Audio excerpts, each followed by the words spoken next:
Hello everyone, my name is UltimoFive and today we're going to be revisiting the Guandao Prime, Yúncháng's blade. Guandao Prime is the prime version of Guandao and was released alongside Zhongti Prime and Nezha Prime. In order to obtain the Guandao Prime, one must open a variety of relics that contain the blueprint, hilt, and 2 blades in order to make it at the foundry. Requires a mastery rank of 12. Comes with a D and 2V polarity slots plus a scratch stain slot, and because of this the builds on this weapon will require 1 to 3 forma. And the weapon excels in medium to large crowd slaughter against all factions in high leveled areas. The Guandao Prime had several buffs when compared to the original Guandao in different areas. These sets would be a higher base damage, a higher critical chance, a higher critical multiplier, a higher status chance, a higher attack speed, and a longer combo duration. Advantages for the weapon would be that it has a high critical chance, a high critical multiplier, a long combo duration, and it has great range. The element for the Guandao Prime against the Corpus would be Toxin. Toxin deals 50% base damage per second over 6 seconds and stacks indefinitely with each instance having its own timer. The build's flex slot is Gladiator Might and works great due to Toxin damage just bypassing shields to directly kill off all enemies even into the steel path. Meanwhile, the Slash works pretty well to help take out those with alloy armor such as the Bursa or enemies in the Index.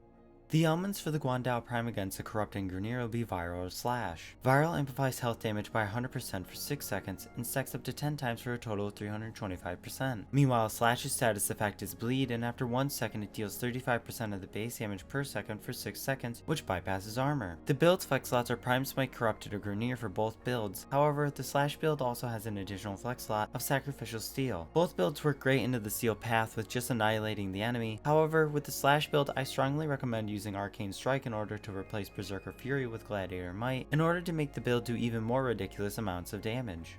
The element for the Guandao Prime against the Infested will be Gas. Gas deals 50% base damage per second for 6 seconds in a 3 meter radius and stacks up to 10 times to a total of 6 meters. The build's flex slot is Prime Smite Infested, and this time he didn't make it into the build, just due to how well Gas was. Other than this, the weapon performs very well against the Infested faction as a whole, including on Deimos, just due to how ridiculous Gas procs are.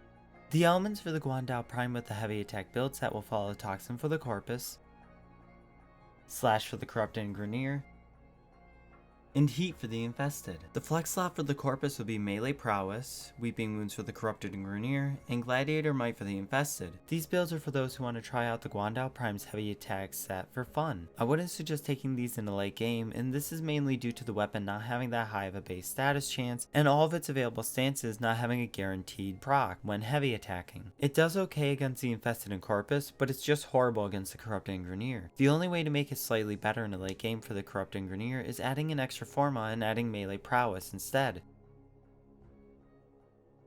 Through the utilization of Arcane Strike, a player can flex out Berserker Fury for any mod of their choosing. This is due to how the Arcane functions with giving bonus attack speed upon hitting an enemy and possibly can save a forma. Prime Fever Strike, and place a Fever Strike if one would like more Toxin damage in the Corpus build. However, this will cost an additional V forma. Smite mods, in place of their Prime counterparts if one doesn't have them. Prime Fury, Fury, or Quickening in place of Berserker Fury if one would like flat attack speed increase or want combo count chance. Prime Pressure Point in place of Sacrificial Pressure in the heavy attack build if one doesn't have it, or in place of Condition Overload in the normal faction builds if one would like flat melee damage. True Steel in place of Sacrificial Steel in the heavy attack build if one doesn't have it. Primed Reach in place of the build's flex slot if one would like more range on their weapon. Amalgam Organ Shatter in place of Organ Shatter if one uses heavy attacks and are okay with losing 5% critical damage.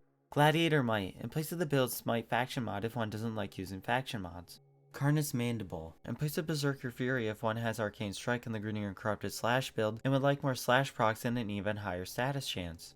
Braille's Contempt in place of Berserker Fury if one has Arcane Strike, or in place of the build's flex slot. This mod honestly makes the weapon really good due to its increase of damage through statuses. This can also be seen through all damage over time that is present in the build, which is Toxin, Slash, and Gas.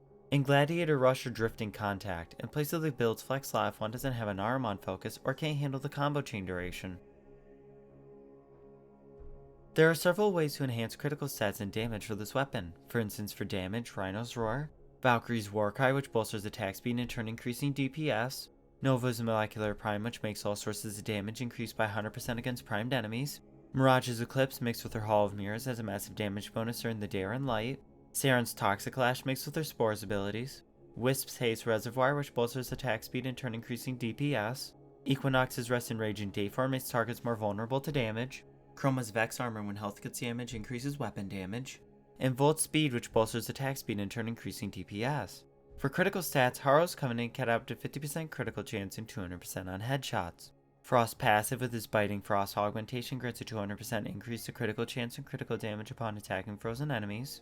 The Adarza Kavat with Cat's Eye can give a 60% critical chance boost, and the Samita Kavat with Charm can give a 200% crit chance.